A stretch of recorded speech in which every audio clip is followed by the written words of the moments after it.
So let's just welcome everyone to tonight. So welcome to Citizens Climate University. It's a weekly webinar program of Citizens Climate Lobby that provides CCL supporters like you and I with access to in-depth training opportunities on topics relating to climate change and effective climate advocacy. I'm your host, Brett Cease, and tonight's topic is covering the basics behind motivational interviewing. So let's jump right in and introduce our wonderful guest speaker tonight. We have joining us Dr. Dave Christian, who is a licensed psychologist, and in addition to his clinical practice, Dave has been conducting motivational interviewing trainings for 25 years with advocates, lobbyists, physicians, psychologists, counselors, and other professionals across the board. Dr. Christian received his PhD in professional and scientific psychology and has taught as professor of psychology at University of Idaho for 6 years. You may have also bumped into him at any of the conferences in DC the last couple of years. He does a wonderful communications workshop for people interested in attending those seminars ahead of our actual lobby day. And if we've done our job well, our 3 learning objectives by the end of tonight's training are to learn the history and overview of motivational interviewing, along with the spirit of its approach, an acronym known as PACE, and Dave will get into that in just a little bit. We'll also have the chance to highlight how to use its core skills, including open-ended questions, affirmations, reflective listening, and summarizing, a convenient acronym as well. You'll get a window into all the acronyms out there in the world of MI, and that is OARS. And Dave will also define, demonstrate, and discuss putting these core skills into actions with your own conversations and a chance to practice that. So with that, Dave, I will pass it to you. Thank you all for joining us, and we're so honored for you making the time tonight, Dave, to be with us. My pleasure. Well, let's dive right in. Some of you have perhaps experienced a motivational interviewing workshop, either at our national conference. Occasionally we do these at regional conferences, but I'm going to begin with the assumption that most of you are new to MI, and the worst thing that will happen is you'll get a little review if you've had experience already with MI. First question most people will ask is, what is MI? So here's a very succinct definition. Motivational interviewing is a communication method that motivates cooperation. A little bit of history to put this into perspective. First of all, let's contrast motivational interviewing with what most of us naturally do. If you've been a parent, an employer, or anybody else in the business of motivating other people, you have probably tried one of these 10 methods, if not others like them: reasoning, ranting, warning, scaring, challenging, demanding, blaming, proving, lecturing, or disapproving, all as ways to try to motivate cooperation, collaboration, or some kind of movement. Psychology has been studying motivation for many, many years, and we've discovered something very paradoxical about these rather traditional methods. They cause what we call the backfire effect. So even though your intentions are good, maybe you're a great debater and you're just chock full of great facts, if you use these traditional methods with your member of Congress or anybody else for that matter, you may notice something strange. In spite of you having great facts, great persuasive techniques, more often than not, at the end of the conversation, the other party is probably slightly more entrenched in defending their existing opinions. What a paradox. This can't be for lack of good effort on your part. And it's not your fault. It's that the method you're using is flawed. Sir Isaac Newton, which most of you may remember from a brief blush with physics, said that for every action there is an equal and opposite reaction. He was, of course, speaking of the physical world, but of course, this seems to apply equally with regard to interpersonal communication. The more we push people and to go in a certain direction, there's a strange tendency for them to resist. Well, if that doesn't work, what, pray tell, does? These 2 individuals back in 1983, Bill Miller and Steve Rolnick, were, and I won't go into all the history, it's quite fascinating, but they were tasked with coming up with something to get around the backfire effect. And after considerable research, they lit upon a set of methods that had demonstrable efficacy in helping people move in the desired direction, even when they were not necessarily so inclined to begin. So this, again, had its first publication back in 1983. Since that time, we have now accumulated over 1,400 studies demonstrating the effectiveness of MI in a variety of settings with medical patients, in business, industry, across many, many settings. And this is the reason that I train motivational interviewing to a wide variety of professionals, both in this country and in Canada. Professionals and other people find it very useful because you get around the typical defensiveness that we unfortunately run into using our traditional methods. That's what we'd like to share with you tonight. Motivational interviewing has what we call a spirit. It's really the attitude that is essential if you're going to apply it effectively. This spirit of MI is, we have an acronym. You'll see we have acronyms for most things. It just helps remember things a little better. We call this PACE. PACE stands for a partnership of equals. So when we do motivational interviewing, we see the other party as a partner. We'll get into this in more detail later on because we'll go into this and OARS. I'll give you a quick overview of the whole model and then we'll zero in on two parts of it tonight. We also are going to show acceptance and empathy for the other party and respect their autonomy. We're going to show compassion and understanding for the other person, and we are going to evoke their wisdom rather than beating them over the head with our ideas. And paradoxically, we get a lot further, a lot faster when we come at communication with the attitude of PACE. By the way, any questions? If you have questions, feel free to unmute yourself, and I'm happy to take a question here and there, or if you'd like to save those for toward the end, we can do it that way as well. Any questions? Yeah, for the sake of the flow, Dave, we'll just encourage people to use the chat, and then we'll make sure to get to them in the Q&A period for the sake of your flow and focus. That sounds good. Let's do it that way. So there's a series of stages that you've probably noticed people go through as they move from being fully resistant to an approach to fully involved and ready to make plans to move forward. And with motivational interviewing, we recognize these steps as in the first stage, we have to engage people and establish a partnership with them. We have to then establish a focus where we clarify the agenda and how their agenda and ours can mesh. Then we want to evoke reasons for change, but we're paradoxically going to begin with their reasons for moving in the desired direction rather than ours. Blaise Pascal, famous scientist, once said that people are persuaded much better by their own reasons than by those that come from the mind of another. Motivational interviewing takes advantage of this principle by eliciting the reasons for change that the other party has. We'll show you how to do that. And finally, we want obviously to get to a plan where we are planning to collaborate. And in this case, of course, that's all about getting the Energy Innovation and Carbon Dividend Act passed. This is one of the skill sets we'll focus on in detail tonight, OARS.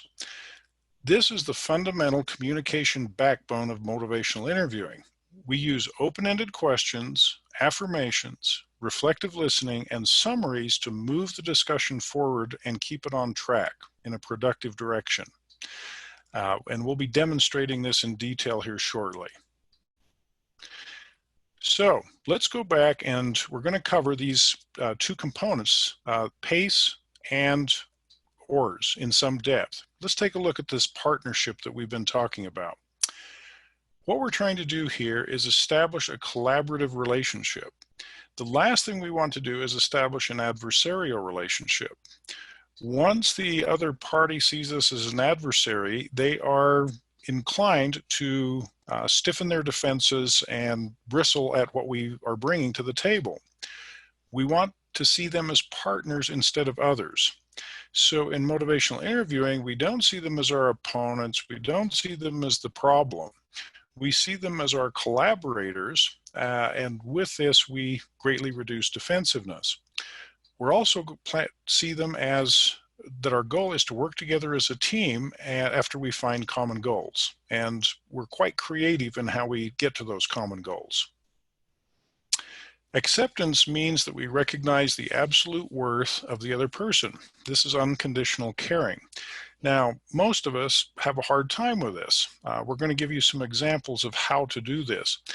If you have a member of Congress who is dead set against anything you have to say, it's very easy to see that person as an adversary. And as soon as you've got that attitude, it tends to leak. And what we mean by attitude leaking is the other party can smell your attitude. It shows. They detect it.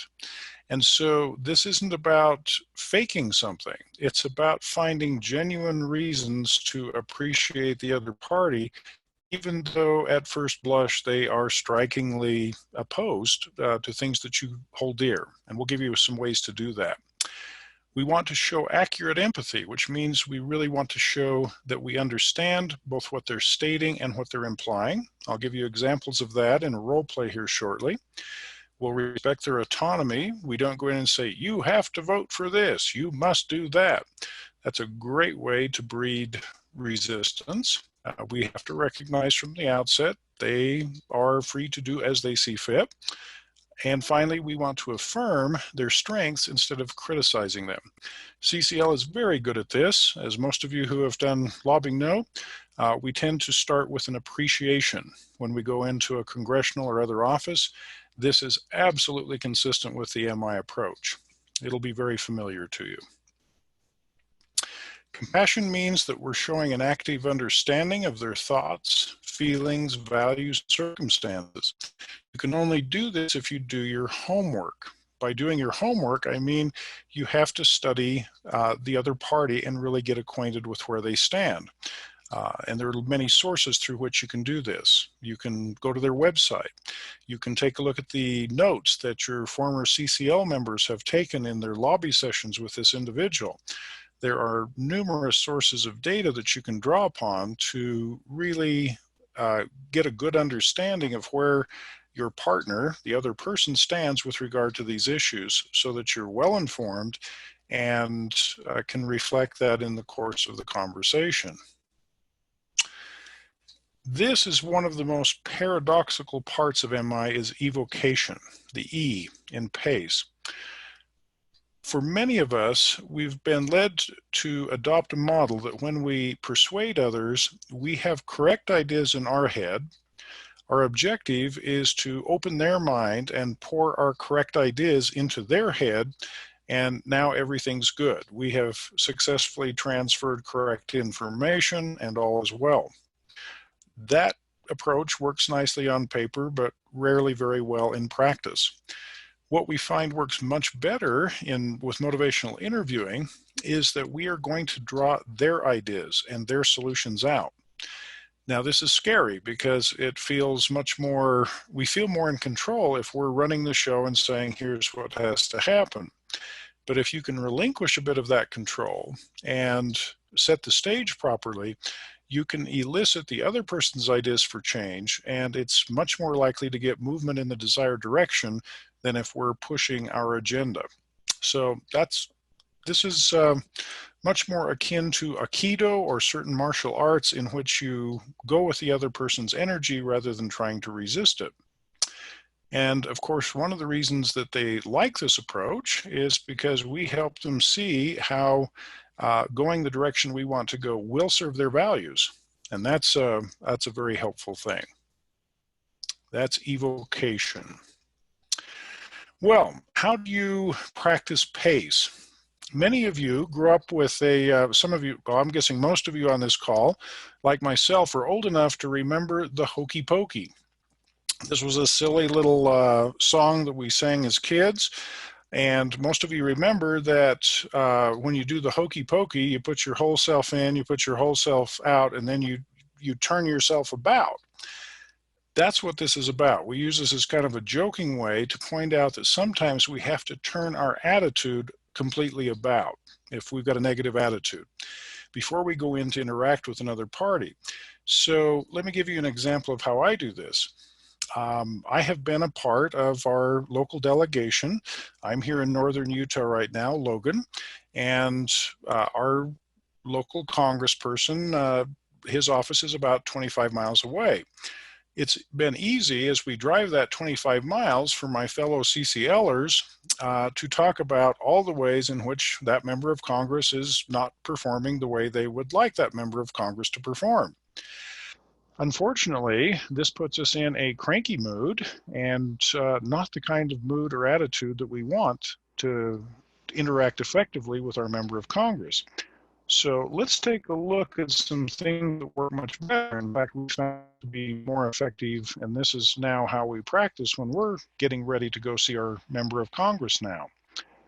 What I'd like you to do, I'm going to show you how to practice this kind of emotional turnaround. What I'd like each of you to do is think of someone you'd like to influence. So this could be your member of Congress. It could be somebody in your CCL chapter that you need to collaborate with and you need to get some compliance or some unity with. What I'd like you to do is write down a negative attitude that you hold about this person.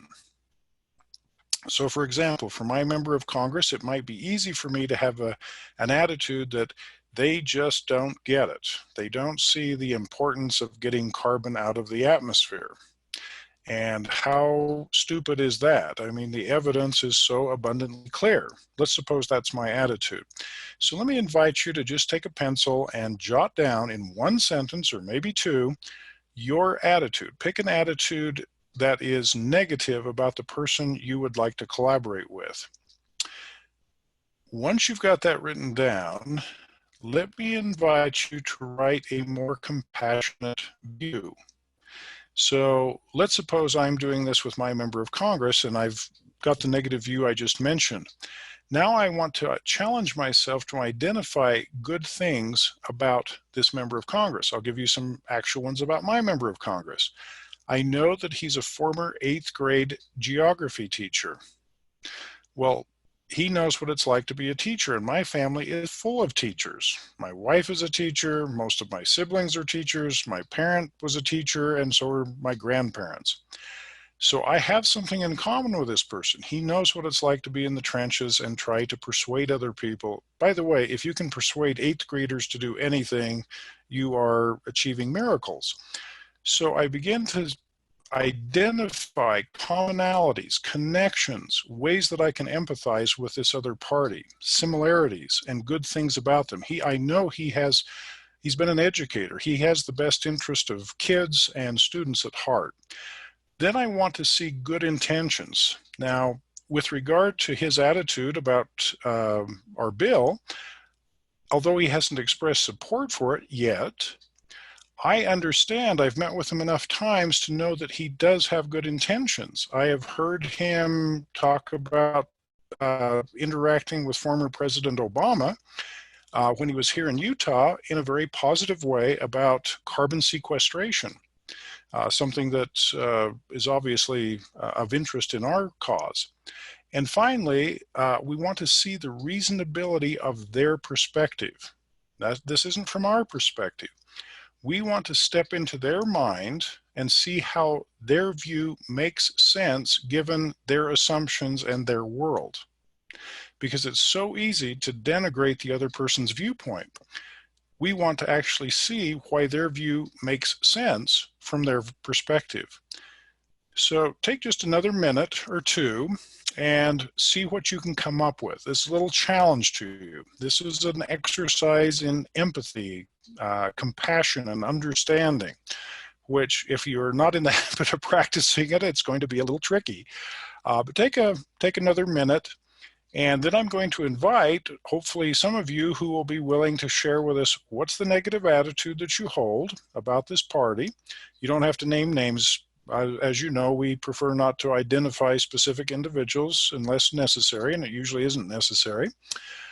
What's important here is what's your negative attitude and how can you use these 3 questions to help yourself reverse that attitude a bit. In fact, let's go ahead. Has anybody got some points they'd like to share with us, things they've come up with to help adjust an attitude? This is Markley. Markley. Should I just go? Just jump right in.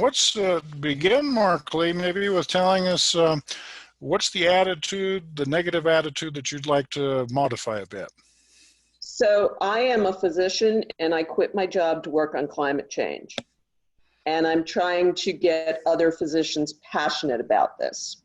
And I specifically work with people with disabilities. So I'm trying to get doctors that care for people with disabilities to start caring about climate change.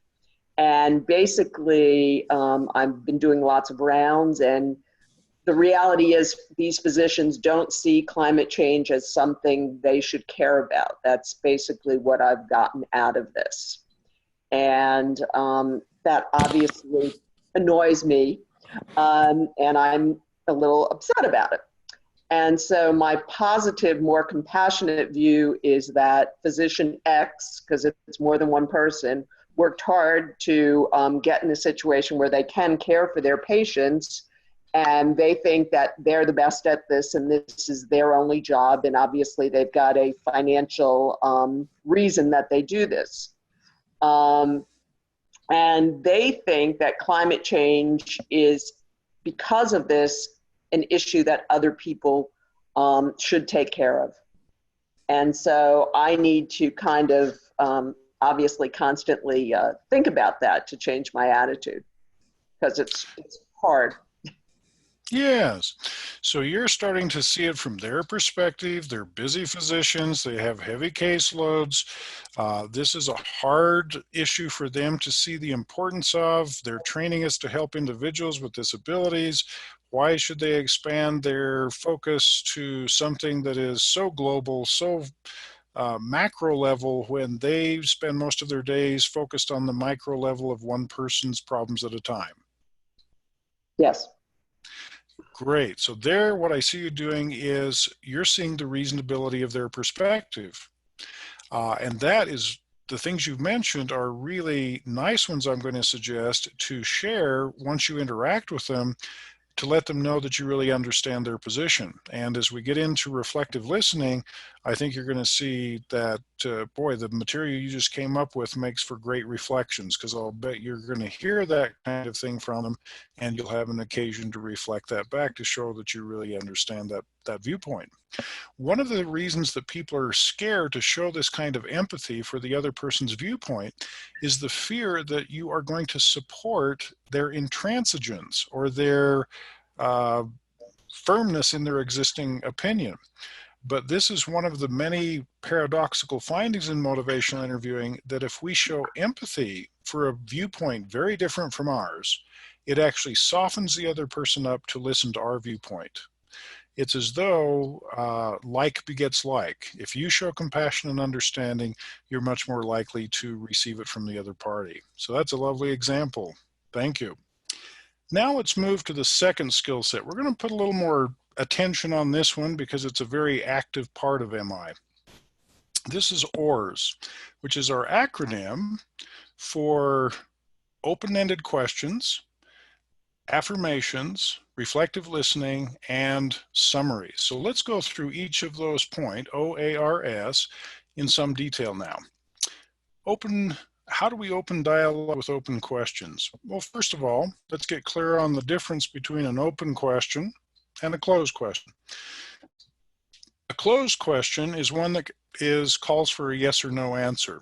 It does not open dialogue. It tends to shut dialogue down. But it's very easy to ask open-ended or closed-ended questions. So for example, it's not a good idea to go in and start off your interaction saying, Senator Jones, are you willing to vote for HR 763? If they're not ready, you just got to know, and you've also kind of closed off the discussion at that point. So we want to open the dialogue and get the process of back and forth going. Open questions almost always contain one of the 6 W's, which is who, what, when, where, why, and how. Well, I know how has a W, it's at the back end, so we allow it into the W club. Those are your little workhorses, the 6 W's. Anytime you've got one of those 6 W terms in a sentence, a question, you've got an open-ended question, and it's likely to get the other person expanding on whatever topic you've asked about. So, closed-ended question, would you support our proposal? Yes or no? Not a good question. Open question, how much do you know about our proposal? Much better question. Gets them talking. So those are open-ended questions, and I'll be demonstrating some of those here in a minute. Brett has agreed to play a senator, and here, after we've covered the OARS principles, he's agreed to play a senator, and I don't know what he's going to say or what his opinions are yet, but I aim to find out a bit and practice OARS. And you'll see me use some open questions. By the way, our model here is that you're going to watch me do this, and then after you watch me do this, we're going to break you into breakout sessions with a partner, one partner, and let you practice OARS as well. So pay careful attention. You'll be doing this in a matter of a few minutes. Affirmations. This is something CCL, of course, is very good at already. We always like to go in with an appreciation, and that's the same as an affirmation. We want to simply put a spotlight on anything positive with regard to their actions, their abilities, their strengths, their efforts, their values. And by the way, if they've done nothing to move in the direction we'd like them to, we want to at least affirm their intentions where we see good intentions. So there's almost always something that we can affirm if we look for it. And again, one of the best places to get those affirmations is from being acquainted with them and knowing their history, their voting record, their website, and any notes that you have access to of your CCL's former interactions with that individual. This is probably the single most important skill. If you took nothing else away tonight, I hope you get a little bit excited about good reflective listening. It's a real strong tool for turning attitudes around, building connection and collaboration. What is it? It means that we paraphrase back to them our best understanding of their thoughts, their feelings, both the pros and cons as they see it for what we're talking about, both on a stated level, and that's the surface level, and also on an implied or a deep level. So that's a lot. I don't expect you to absorb all that at first blush, but I will give you some examples and illustrations, especially as we get into the role play. So reflective listening is an art. It takes time to get good at it, like anything else. You'll see people who do it very poorly, where they simply parrot back word for word what the other person said. That sounds very canned. It's usually not very helpful. Instead, what you're doing is reflecting the gist, the essence of what the other person's saying. And you're doing it in a way as a kind of a question to make sure that you do understand what they're saying. And it helps the other person feel really heard when you do this. You'll hopefully see the difference this makes in our role play. Here's some guidelines for reflective listening. We use the metaphor of an iceberg. So most of you know that an iceberg, if you've studied icebergs much, you know that about 1/7 of the iceberg's mass is visible above the water, and that puts the other 6/7 below the surface. And this is a good metaphor for how communication with others works. You hear what they're saying, but there's a lot of ideas, thoughts, and feelings that undergird what's being said that are below the surface. So a deep reflection is one where we add some meaning or feeling to what the person has said to see if we understand the assumptions on which that statement is based. It's okay to make a guess about what the other person means. So in your reflection, you can state your best understanding or guess, speculation about what they're trying to convey, and then you let them either confirm or disconfirm that you've got it right. One way of thinking of this is it's like continuing the paragraph. If the person starts off with 2 or 3 sentences, you look at where those sentences are pointing, continue that paragraph a bit to see if you understand, and they'll let you know if you do or not. Finally, summaries. And summaries can be offered at several points during an interaction with another party, but the place you definitely want to make a good summary is toward the end of your interaction, because a summary is strategic. We're not just interacting with people for the sake of a nice chat. We have intentions. We have purposes. We want HR 763 to pass. We have a clear goal here. So what we do with a summary is we summarize the points that have been discussed, A, B, and C, and then we make a link as to how that points towards D, which is the next step. Now that may not be the final step, which is to vote for HR 763, but some intermediate ask. And so in CCL language, this is where we are making our ask. And it could be a big ask, a little ask, a short term, or any kind of ask that keeps the person moving in the desired direction.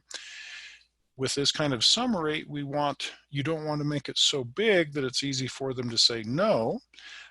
You want to increase the probabilities that they're going to say yes. And there's a reason for this. The psychological research shows that if you can get a person to say yes to a small ask, this is called the foot in the door technique, by the way, they are much more likely to say yes to a bigger ask down the road. We won't go into the reasons for this. It's actually something we cover in our other webinar on effective communications, but suffice it to say, good summaries get people moving in the right direction. So this is where we use them to make an ask. It's time for demonstration. So here's what we're going to do. Again, Brett has agreed to play a senator, and the setting is this. I am a member of a CCL team. We are coming to visit Senator Cease in his Washington, D.C. office. We have met with Senator Cease before. He is tepid. He is ambivalent about his support for HR 763. It's not that he's totally against it, but he certainly is yet to sign on to it. And so in this case, we are going to try to nudge him in the direction of greater support. And that's kind of what our mission is for this next visit we're having with him. Anything else you'd like to add to that, Senator Cease, before we start? Yeah, sure. Just as a little context, I come from an agricultural state. I've continued to signal interest in talking about practical bipartisan solutions to managing emissions. But I really haven't indicated any outright support for ambitious policies like the Energy Innovation Act in the past. Sounds good. Well, let's go ahead and launch into this. And again, what I'm going to have you as our audience members do, as you eavesdrop on this conversation between myself and Senator Cease, I'd like you to write on a paper in front of you the letters OARS, OARS. Every time you hear me ask an open-ended question, put a check next to the O.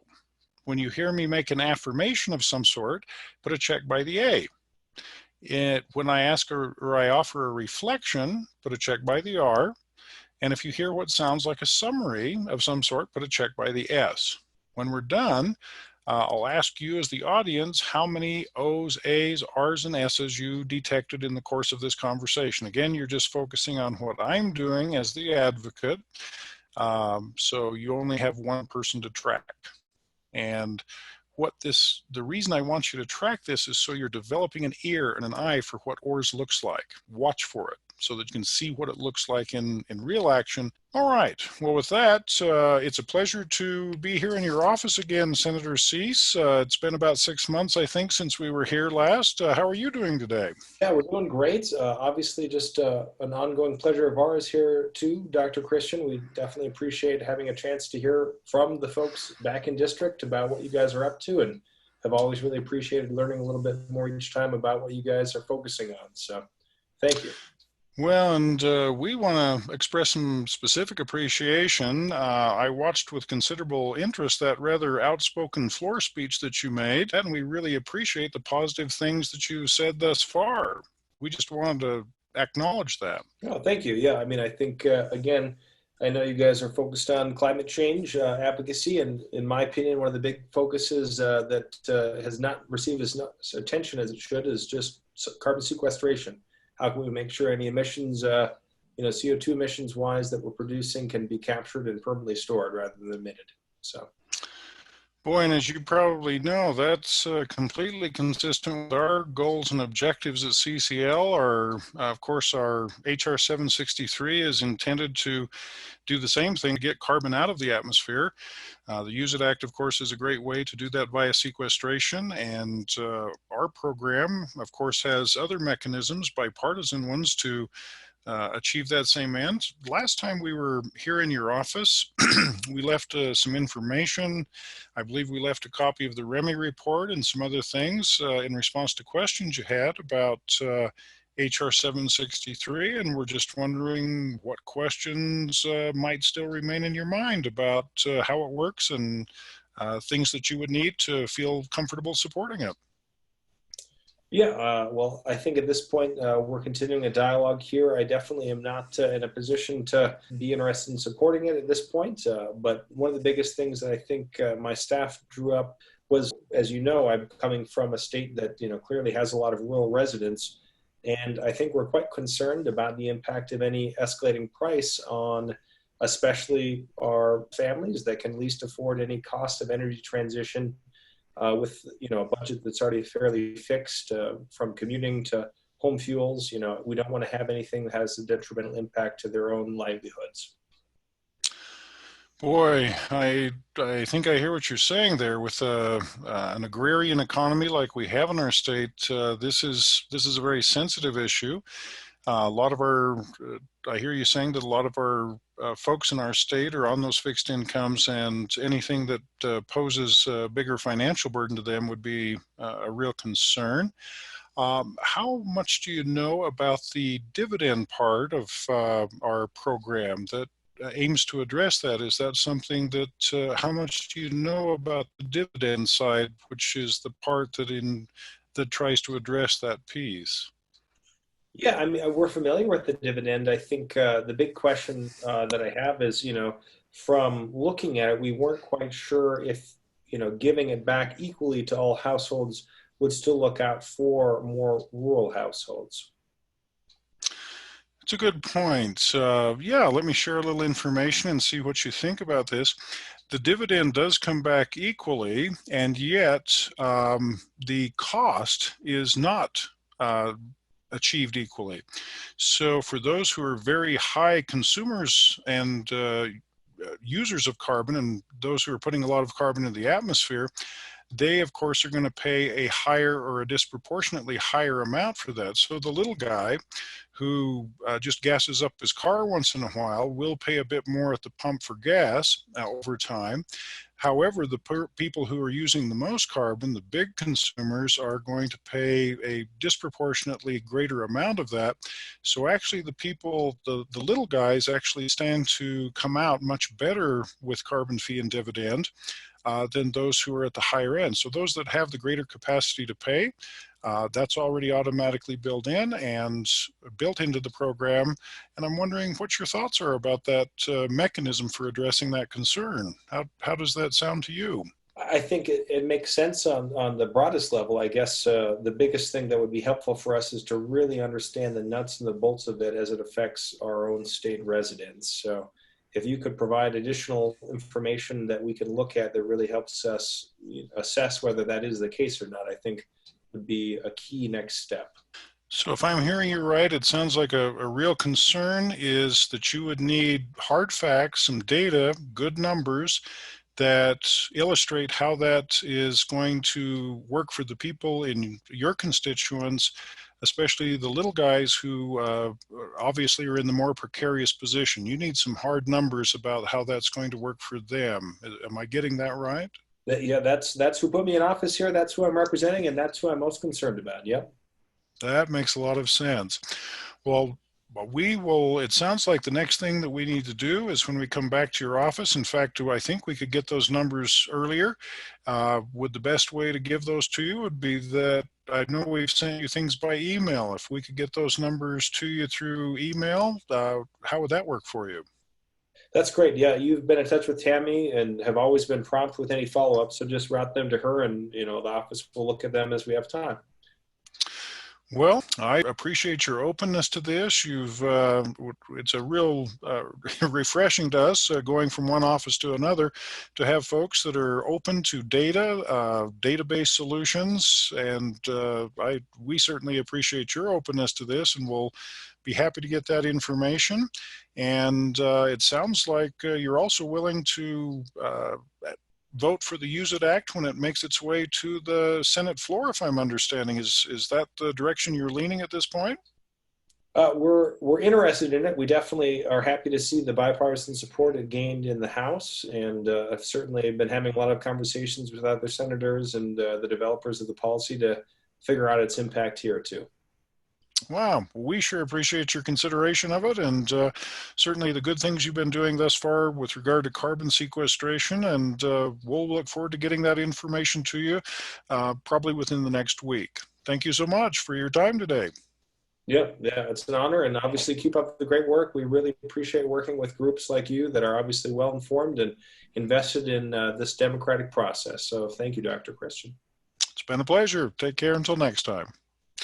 So as we step back, let me first of all check with, our habit in these role plays to check with the person who's on the receiving end of MI, which is Brett in this case. What was that like? What parts of that worked for you? What parts felt like I was maybe pushing too hard?